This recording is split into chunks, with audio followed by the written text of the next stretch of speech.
Is it that chocolate bars are getting smaller? I'm sure these things were bigger. This is just the ramblings of a fool.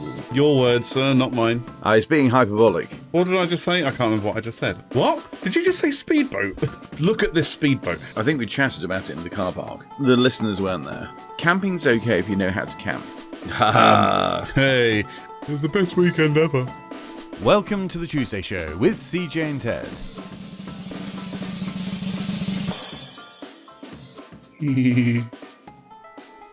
Is it that chocolate bars are getting smaller, though? Or is it just because we've grown up and gotten bigger? I don't know. I haven't researched this at all. No, it's a good point, actually. I think, yeah, obviously when you're a small child, a chocolate bar is going to be bigger. Yeah. Literally bigger in your hand. I mean, exactly. Not literally bigger, but, relatively speaking. It's relatively bigger. Well, I mean, if you speak to anybody in the boomer generation about wagon wheels, if the two words wagon and wheel come up, they will say something along the lines of, "Oh yeah,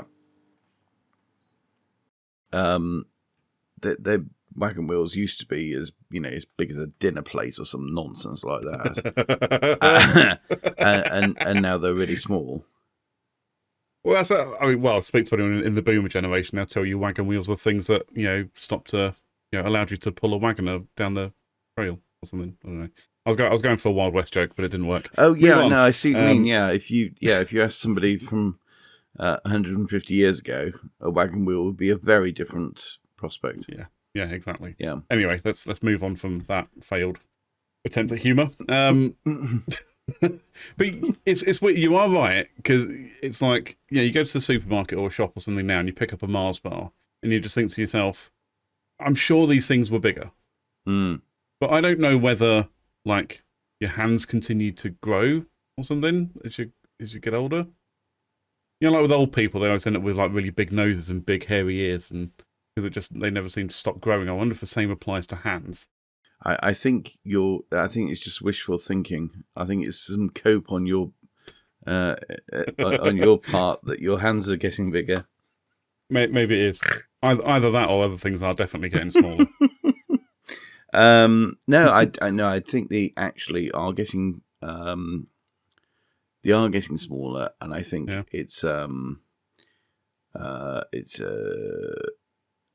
I think it's quite a good device for having a cloak of secrecy over the inevitable inflation that we've experienced for the last however many years and continuing to experience. Obviously, if we make the chocolate bar smaller, then they're going to cost less to produce. So therefore, that's as good as making the chocolate bars the same size and more expensive. But they've gotten smaller and more expensive. This is just the ramblings of a fool, I should point out. But not, obviously, if you listen to the show before, you'll understand. But yeah, so no research involved in this at all. But there is the way that they work out inflation is based on a basket of goods. Well, they call it a basket of goods, but it includes things that wouldn't go into a basket. But basically, they have a list. They have a list of everyday things, and they monitor the cost of those. So if within that you've got chocolate bar was 15 pence in 1982, now is £1.10, then fine.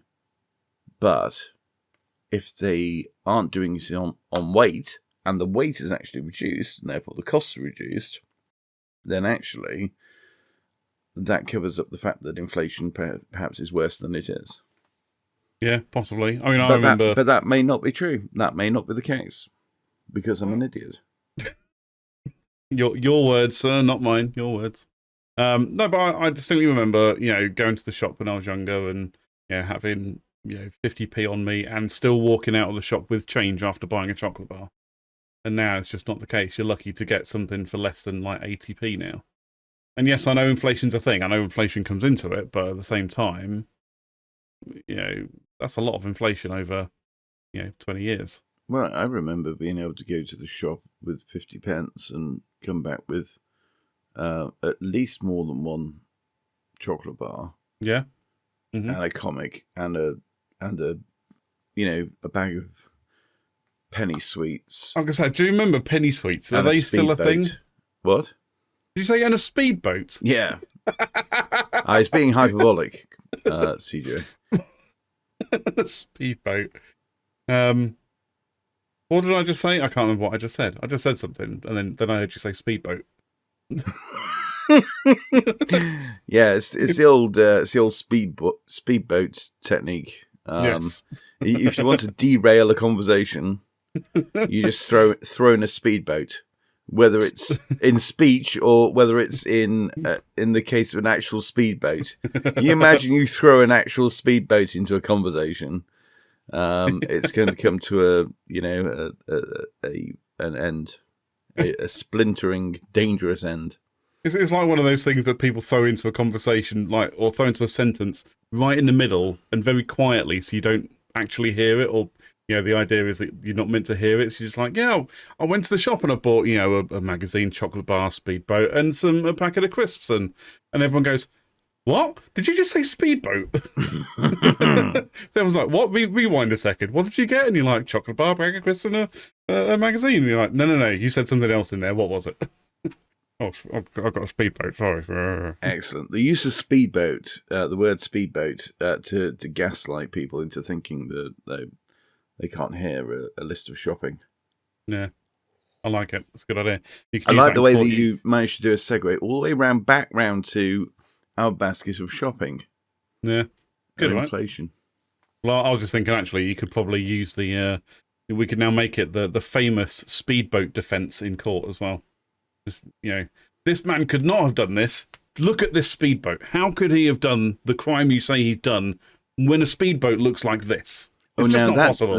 That definitely reminds me of Family Guy with the Kool-Aid. Oh no! Oh yeah! Oh yeah! So instead of having that crashing in, our version Peter Griffin on a speedboat. Yeah. It looks like we need a distraction. Boom, speedboat. You've got people, oh no, a speedboat. Yeah, other people exactly. going, they're using the speedboat method, and there'll be other people saying, but wait, we're on land. This doesn't make any sense. And it'll also be driven by Chuck Norris, because why not? That should get you out of any court case. Speedboat. Speedboat. Finish.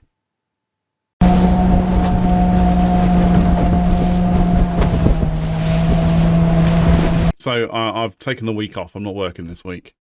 And I thought to myself, I know what I'll do. I'll try and do some exercise. I'll tidy up the house a little bit because it is getting a little bit messy. It's working from home malarkey makes me very lazy. I thought I'll tidy up the house. And then it got to Friday night, signed off my computer, bang on 5:30. Went, that's it, no more work for a week. Went downstairs and started, I made the fatal error of putting on the pilot episode of Brooklyn Nine-Nine. And now I've just finished season 4. Right. So, and we're on Monday. So, yeah. So that's my week so far. Just started rewatching Brooklyn Nine-Nine because why not? You've been off all week. Well, I am now off for the week. Oh, you're now off for the week. Okay. Yeah. Well, so I signed off on Friday. I see. So at least you're rattling through it. Oh yeah. I mean, the 20-minute episodes. 24 episode or 23 episode seasons. And they get shorter as the seasons go on as well because they got cancelled in the end and then brought back and then cancelled again. So I don't know. Okay. So yeah, but I mean, I should be done with it by probably Wednesday if I keep going. But I know they've got other things I need to do. I need to go for a haircut at some point. Yeah. My hair's getting too long. Well, do you know what? You've committed to it now, so you've just got to crack on, and then After Wednesday, the rest of the week will be your own. This is my problem. I am so lazy, and I know that I'm lazy, and I realise how lazy I am, and that I have to break this cycle. But I'm literally like that. It's like, well, I've started this series now. I have to finish it. I've fallen into the binge watch culture, and I have to finish watching Brooklyn Nine-Nine. It's like I started watching NYPD Blue. Do you remember that? That's a great show. I love that show from the mid-90s. I started watching that a couple of weeks ago, and it just got to the point where, I'm like halfway through season 4 or something. I'm just like, this is taking a lot of time. And because these are like 45-minute episodes each, and I'm watching one or two in an evening, So it's taking a long time to get through it. And I'm just like, I can't do this. I've got to do something else. I've got to, get off my backside and try and do something else. But I just can't. I just can't. I just want to watch it. I want to finish it. It's one of those, like I said, NYPD Blue I haven't watched for a long time, and it's that, and I'm rediscovering how awesome this show actually is, and how good the characters are, and the fact that it's not really a procedural type TV show. It's a character-based show, and I really, really enjoy it. So I think we spoke about it last time we spoke as well, NYPD Blue. I think we chatted about it in the car park. Yes, no, we did. Yes. Well, yeah. That's what it was, when I came up to... The listeners weren't there. No, they weren't, unfortunately, and viewers weren't there either. But yeah, so I love NYPD Blue, and clearly there's a theme going on. Because that would have been a really here. Packed out car park, wouldn't it? It really would. What? All three of them, yes. Be like Woodstock. Woodstock. Did we talk about Woodstock 99 as well? Did we discuss that? It's on Netflix. Yeah, there's a mini documentary on. Definitely mentioned it, and I thought, yes, I'll put it on the list, like you do. Oh yeah, I've not seen. I'll put it on the list. Yeah, well, there's a 3-part mini series, docu-series on Netflix now about Woodstock 99 and basically how tragic it was. It was all right. That's pretty much my tragic in the real sense, or tragic like a mullet. Both. Oh, okay. It was the 90s. Mullets were rife. Yeah, that's what I said. No, I don't know how much you know about it, but yeah, basically it was, really poor planning, not enough security, and the whole thing just turned into a massive riot in the end. Yeah. And it was pretty bad. But yeah, at the end of it, there were people going, "Yeah, I'd come back to this. This was great." You're like, okay. The place was on fire. Yeah. But yeah, I mean, I don't know much about, Woodstock and I don't know much about, festivals in general. I don't do festivals. Yeah. But I could just imagine that it's things like, so the whole basis is, like I say, poor management, poor planning. The crowd were getting like restless and just wanted to party all the time. There was drugs, there was alcohol. Everything cost a fortune though, so like all the concessions were like super expensive. There was no clean running water, and basically, the crowd just decided to riot in the end and set fire to everything, which was interesting. It's interesting how that works, really, because those individuals, I mean, apart from the odd one or two, but those individuals wouldn't run around setting fire to things, rioting on their own. But it's weird how mobs will have like the gumption. It usually starts with one person, doesn't it? It's normally one or two people who just go, "I've had enough of this. I'm going to go set fire to, I don't know, that tent over there." Yeah. And then other people go, "Oh, we can set fire to stuff," and it's the no consequence part of it. People just suddenly see that actually there's no real consequence to this. Well, they're like, "I'm not going to get in trouble for it, so I'm going to go do that as well." Well, it's just a perfect storm, isn't it? Because I imagine you've got people who are pissed off. You've got people who are hungry. You've got people who think, well, I'm covered in mud and we're just in a pretty much anarchy anyway. And also you've got the whole relaxed attitude, the fact that it's a festival. I can see how that happens. Yeah, but then they obviously do the background stuff as well. So like all the management side of it, they're all just happily sat in their their management rooms just like, yeah, everything's fine, no problems at all. And like, like I say, people are setting fire to things, people are getting assaulted in varying forms, and you're just like, yeah, not sure how you can just openly deny that there's a problem. But they did. They were just like, no, it's fine. There's no problem. Everyone's having a great time. We're having a great time. Yeah. We're making shitloads of money. And yeah, that was not the case. Well, the money part, yes, they made a lot of money out of that. But I'm sure they did. Yeah, the rest of it was a real travesty. But yeah, so go watch it if you're interested. Woodstock 99 on Netflix. I found it interesting, but as the point of what I was actually kind of getting to was that is actually, it's things like that are the reason that I just don't want to go to festivals. I love music. I love listening to music.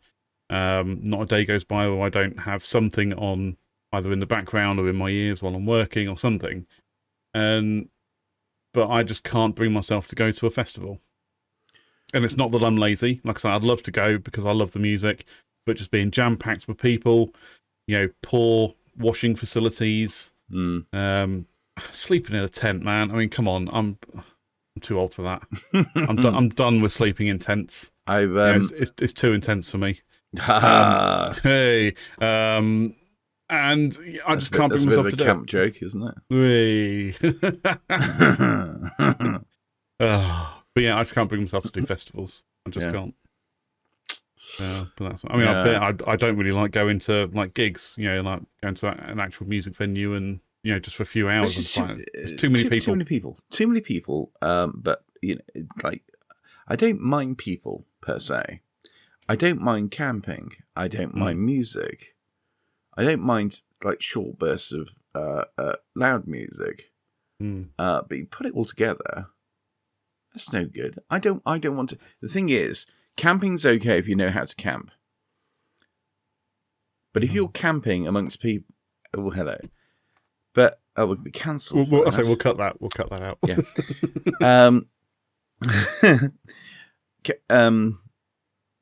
The problem with camping at a festival is you're surrounded by people who don't know how to A, put up a tent, B, be like the slightest bit sanitary. Yeah. If you want rats and insects around your tent, you leave bits of old food and things out. You don't do that if you know what you're doing. No. If you know what you're doing, you can camp and you can keep relatively clean. But if you're surrounded by idiots, then that's not going to happen. So you go to an actual campsite where people are there specifically to go camping and then go out and explore or whatever. Generally, people know how to look after the place and mind their own space and all that. But you go to a festival and that all goes out the window mainly because I believe it's all to do with the fact that people just see it as a 24-hour party and just drink and just get so out of control that they just physically can't look after themselves. I think we've all seen like photos of some of the festivals even in the UK and like the aftermath of or the morning after and just people just lying naked in the middle of a field because they got so blind drunk they had no idea what they were doing. Yeah. I mean, hey, if that's your thing, go for it. Just it's not my thing. Yeah. I'm good. Thanks. Yeah. And I don't want someone come crashing into my tent or tripping into my tent and collapsing it because they're so blind drunk and then, annoying me and ruining my weekend. And also, I don't think the setting fire to tents thing is isolated. I think that happens at a lot of festivals, and very few tents actually go home. True. They either leave them there because they don't know how to put up a tent, let alone, they don't know how to take it down and sort of put it away. They don't care because they've probably ripped it or broken it or trodden on it or set fire to half of it. Or use it as their own personal bathroom at some point. Yeah. So, the place is an absolute tip. That's not my idea of a good time. They just don't care. And the thing is, and a lot of that is also down to this kind of disposable culture, which I think has kind of bred from that, from the festival. People just leave stuff behind. You can buy pop-up tents for, a few quid and, you just buy stuff that you're going to just leave it behind. A crappy old sleeping bag that you're just going to just leave behind because you've got no other use for it, and then you'll buy another one the next year, and it's this whole, I'm finished with it now, I'm just going to get rid of it, rather than, like you say, packing it away, taking it home, and cleaning it and looking after it. Yeah, because I mean, generally speaking, going camping is a fairly wholesome activity. But if all you're doing is drinking and taking drugs and throwing bottles around and setting fire to nylon tents, and then go home and talk about how the environment is needs to be protected at all costs. It was the best weekend ever. Was it? Was it really? How much do you remember? But yeah, you're right though. But I get sometimes that's probably how some people blow off steam, and I feel like we all need to, blow off steam every now and again.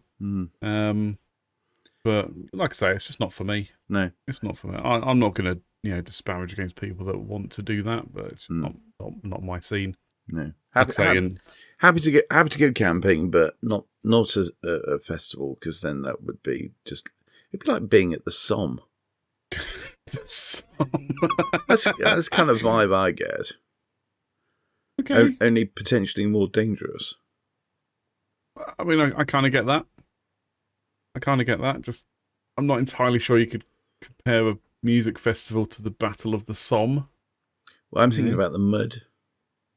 Well, yeah. Yeah, that really puts it. It's like when like Glastonbury, and the only stories you ever seem to hear out of Glastonbury are, it chucked it down with rain and was super muddy. It's like, well, why do you want to be in that? I don't want to be in that. If I wanted to be in that, I'd have joined the army. Yeah. There's no other comparison, really, is there? If I wanted to spend my life traipsing through mud to get to the front of a crowd, I'd have joined the army. Yeah.